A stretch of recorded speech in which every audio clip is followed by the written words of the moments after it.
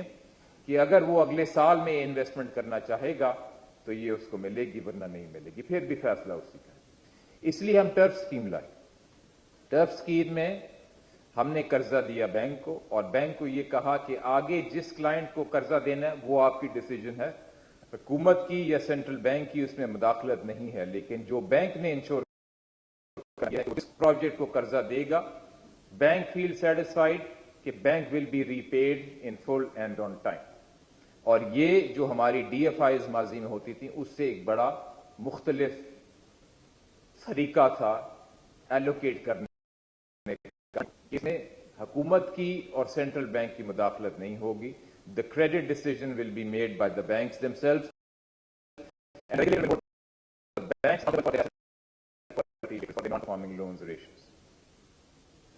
یہی وہ اسکیم تھی جس میں تقریباً 430 انویسٹمنٹ ہوئی۔ ہمیں کیسے پتا ہے کہ یہ نئی انویسٹمنٹ ہوئی ہے؟ کیونکہ یہ قرضہ مل نہیں سکتا جب تک کلائنٹ جو ہے لیٹر ایل سی نہیں دکھاتا بینک کو کہ یہ میں مشینری خرید رہا ہوں اس فائنینسنگ کے ذریعے۔ تو ہمیں بڑے کانفیڈنس سے اب یہ اندازہ ہے کہ کم از کم تو اتنی انویسٹمنٹ ہوئی ہے۔ اگر آپ ساتھ سول ورکس کو تو تقریباً یہ جو انویسٹمنٹ کا فگر ہے یہ ڈبل ہو جاتا ہے۔ لیکن اس کے ساتھ ساتھ جو میں کہنا چاہوں گا، اگر آپ ٹوٹل میجرز دیکھیں تو ٹرف ایک اسکیم تھی، اس کے علاوہ بھی ہم نے کافی اور اسکیمیں دیں۔ اب یہ جو تیسری چیز ہے جس کا میں ذکر کر رہا ہوں، جس کی وجہ سے ہی ہماری معیشت جو ہے اس نے جلدی ریکوری کی، as the proactiveness of the policy response. اور کووڈ کے جب چیلنج آیا، کیونکہ ہمارا رسپانس پرو ایکٹیو تھا، اس لیے ہماری گروتھ جو ہے جب وہ کم ہوئی، ہماری -0.5% جی ڈی پی تھی کووڈ کی پیک پہ، اور اگر آپ اور ملکوں کو دیکھیں تو کہیں جی ڈی پی گروتھ -5%، کہیں -10%۔ ایک وجہ ہماری کم گری وہ یہ تھی کہ رسپانس جو تھا with the leadership from the top was very pro active, اور سب اکنامک مینیجرز کو انسٹرکشنز تھیں کہ آپ نے out of the box solutions لانے ہیں اپنی معیشت کو بچانے کے لیے۔ اب اس پرو ایکٹیونیس کی ایک دوسری ریفلیکشن بھی ہے، کیونکہ اکنامک مینیجرز کی یہ ذمہ داری ہوتی ہے کہ جب گروتھ کولیپس کر رہی ہو تو آپ نے میجرز دینے ہیں کہ اس کو سپورٹ کرے۔ ساتھ ساتھ دوسری طرف اگر گروتھ بڑھ رہی ہو اور ایسے بڑھ رہی ہو کہ اس کا ہمارے تجارتی خسارے پہ زیادہ اثر پڑ رہا ہے، پھر یہ بھی لازم ہے کہ اس کو ماڈریٹ کریں اور پرو ایکٹیولی ماڈریٹ کریں۔ اور اسی لیے اب میں دوسری سمت میں آنا چاہتا ہوں کہ ایک دفعہ جب ہم نے دکھا دیا کہ کووڈ سے ریکوری ہم نے ایک اچھی انداز میں کی، ساتھ ساتھ گلوبل کموڈٹی پرائسز کے چیلنج کی وجہ سے ہمارا کرنٹ اکاؤنٹ ڈیفیسٹ بھی بڑھنا شروع ہو گیا، اور آج کل اسی پہ زیادہ ڈسکشن ہے کہ ہمارا کرنٹ اکاؤنٹ ڈیفیسٹ بڑھ رہا ہے۔ تو میں آپ کو جو پوائنٹ بتانا چاہتا ہوں with regard to proactiveness وہ یہ ہے کہ جب ہم نے میجرز دینے تھے اکانومی کو سپورٹ کرنے کے لیے ہم نے جلدی دی، اور جب ہم نے میجرز لینے تھے کہ ہماری اکانومی میں کموڈٹی پرائسز اور ڈیمانڈ گروتھ کی وجہ سے ہمارا کرنٹ اکاؤنٹ ڈیفیسٹ مینیجبل رہے، تو پھر بھی ہم نے اس میں دیر نہیں کی۔ اور وہ کیا ٹولز ہیں جو ہم استعمال کر سکتے ہیں یہ انشور کرنے کے لیے کہ ہمارا کرنٹ اکاؤنٹ ڈیفیسٹ سسٹینیبل رہے؟ جس کا ذکر نارملی پبلک ڈسکورس میں ایک اور انداز میں ہوتا ہے، وہ ہے ایکسچینج ریٹ۔ جون 2019 سے جو ہمارا ایکسچینج ریٹ ہے وہ مارکیٹ بیسڈ ہم نے بنایا، اور وہ اسی لیے بنایا کیونکہ اس سے پہلے جب وہ فکس ہوتا تھا تو کرنٹ اکاؤنٹ ڈیفیسٹ جو ہے وہ سسٹینیبل نہیں ہوتا تھا، اور جب وہ سسٹینیبل نہیں ہوتا تھا تو ہمارے ریزروز گرتے تھے۔ اگر آپ کے پاس وہ ایکسچینج ریٹ کا چارٹ ہے تو اگر آپ یہ ہے ہمارا ایکسچینج ریٹ پچھلے تقریباً 2 سالوں میں، جنوری 2020 سے دسمبر 2021 تک، اور یہ جو نیلی لائن ہے یہ ہمارا ڈیلی ایکسچینج ریٹ ہے، اور جو بار ہے اورنج میں وہ سال کی ایوریج ہے۔ جو پہلے ہاریزونٹل بار ہے وہ 2020 2020 کے ایوریج ایکسچینج ریٹ اگر آپ ہر دن کا ایکسچینج ریٹ لیں اور اس کی ایوریج لیں، اور اگر آپ 2021 کا ایکسچینج ریٹ ہر روز کا لیں اور اس کی ایوریج لیں، تو آپ دیکھیں گے کہ ہمارا day to day exchange rate تو کافی چینج ہو رہا ہے،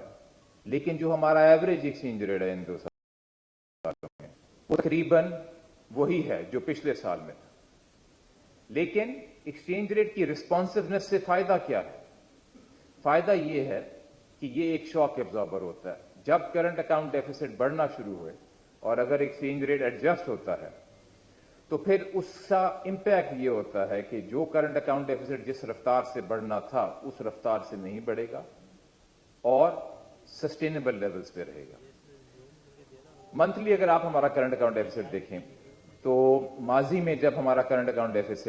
کوئی $700 ملین سے بڑھنا شروع ہوا، تو اس سے پہلا جو ایپیسوڈ ہے وہ شروع ہوتا ہے جولائی 2016 میں، اور میں آپ کو بتانا چاہتا ہوں what is the difference between then and what is the difference between now۔ اس وقت جب کرنٹ اکاؤنٹ ڈیفیسٹ بڑھنا شروع ہوا تیزی سے اور 700 ملین کے فگر کو کراس کر گیا، تو اس وقت 19 میں اور ایکسچینج ریٹ ہلا نہیں۔ دسمبر 2018 میں جا کے 2017 میں جا کے وہ ہلا، جولائی 2016 سے لے کے دسمبر 2017 تک جو ہے ایکسچینج ریٹ آپ کا وہی رہا۔ تو اگر آپ کا کرنٹ اکاؤنٹ ڈیفیسٹ بڑھ رہا ہو اور آپ کا جو نیچرل شاک ایبزاربر ہے وہ ایڈجسٹ نہ کرے تو کرنٹ اکاؤنٹ ڈیفیسٹ انسسٹینیبل ہی ہوگا۔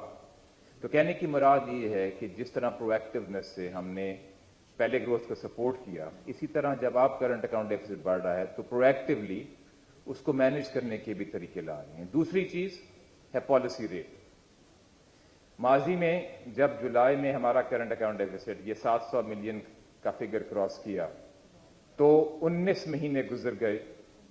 اور جو ہے پالیسی ریٹ ایڈجسٹ نہیں ہوا، اور اس دفعہ جب ہمارا current account deficit Joan of 2020 میں 700 ملین کا فگر کراس کرتا ہے اور ایڈجسٹ ہونا شروع ہو جاتا ہے، اور سپٹمبر میں یعنی کہ 3 مہینے کے بعد ہم نے اپنا پالیسی ریٹ بھی ایڈجسٹ کیا، اور اب ہم انٹرنیشنلی ان سینٹرل بینکس میں نہیں ہیں جہاں پہ کہیں ہم ان سینٹرل بینکس میں سے ہیں جنہوں نے پرو actually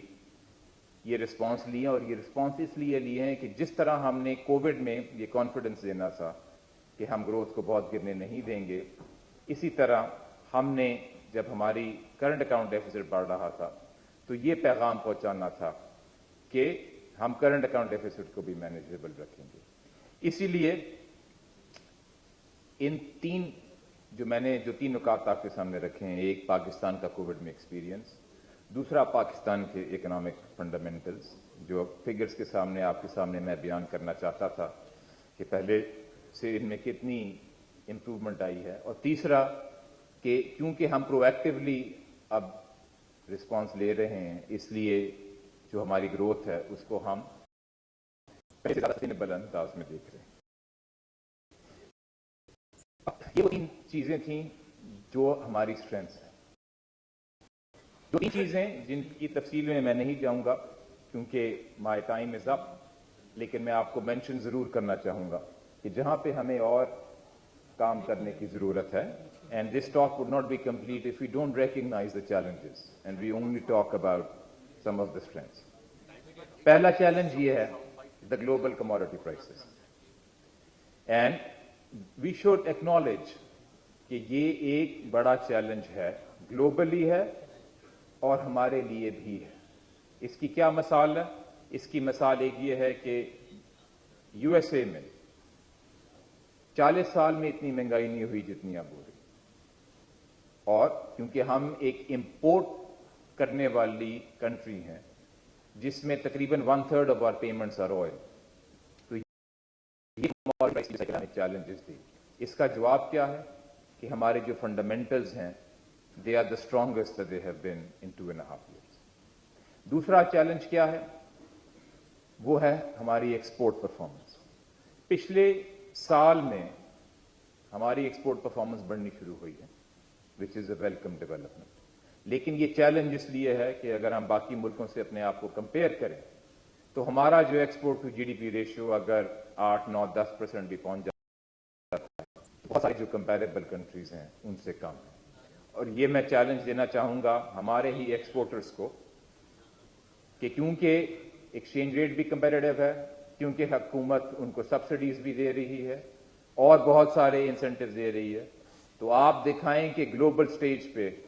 you can compete and get our export to GDP ratio well above the levels that it is right now. اور آخری پوائنٹ یہ ہے کہ ہم نے اپنے ملک میں اپنا سیونگ ریٹ کیسے بڑھانا ہے، کیونکہ اگر آپ ہمیں باقی ایمرجنگ مارکیٹ سے کمپیئر کریں تو آپ دیکھیں گے کہ ہمارا سیونگ ریٹ جو ہے کم ہے. اور یہ اہم اس لیے ہے کہ اگر ملک کا خود سیونگ ریٹ نہیں ہوگا تو اس کو باہر سے بورو کرنا ہوگا، اور اسی لیے ہمارا کرنٹ اکاؤنٹ ڈیفیسٹ بڑھتا ہے. اس میں صرف یہ کہوں گا اینڈ میں کہ اس کو بڑھانے کے لیے اسٹیٹ بینک آف پاکستان جو ہے فائنینشیل انکلوژن کے میجرز لے رہا ہے کہ لوگوں کے لیے آسانی ہو کہ فائنینشیل سیکٹر کو ایکسیس کریں اور وہاں پہ اپنی ٹرانزیکشنز وغیرہ کے علاوہ سیو بھی کر سکیں. کافی سارے لوگوں نے ذکر کیا روشن ڈیجیٹل اکاؤنٹ کا، جو کہ ایک مثال ہے جو ہم نے اسکیم دی کہ اوورسیز پاکستانی سے ہم سیونگ جنریٹ کریں. اور میں آخر میں آپ کو اس اسکیم کے بارے میں صرف اس طرح ایلسٹریٹ کروں گا کہ روشن ڈیجیٹل اکاؤنٹ میں 1.5 سال میں تقریباً $3 ارب سے زیادہ پیسہ آیا پاکستان کے بیلنس آف پیمنٹس کے لیے. پچھلے 1.5 سال میں ہماری فارن ڈائریکٹ انویسٹمنٹ جو آئی ہے $2.6 بلین آئی ہے، یعنی کہ 1.5 سال میں روشن ڈیجیٹل اکاؤنٹ میں اوورسیز پاکستانیز نے زیادہ انویسٹ کیا ہے compare to the entire foreign direct investment in Pakistan. دوسری مثال میں آپ کو یہ دوں گا کہ یہ جو فگر ہے روشن ڈیجیٹل اکاؤنٹ کا $3 بلین کا جو IMF نے ہمیں دیا اس پروگرام کے تحت، یہ اس سے بھی تقریباً ڈبل. تو کہنے کی مثال یہ ہے کہ اسٹیٹ بینک آف پاکستان جو فائنینشیل انکلوژن کے میجرز لے رہا ہے، اور یہ بھی ایک ڈیجیٹائزیشن اور انکلوژن کا ہی میجر تھا، ہمارا اس میں ہدف یہ ہے کہ اور چینل سے سیونگ موبلائز کی جائے کہ ہمیں اور اداروں سے قرضے نہ لینے پڑے، لیکن ہم اپنی سیونگز کی سورسز کو جنریٹ کریں. بہت بہت شکریہ. Thank you.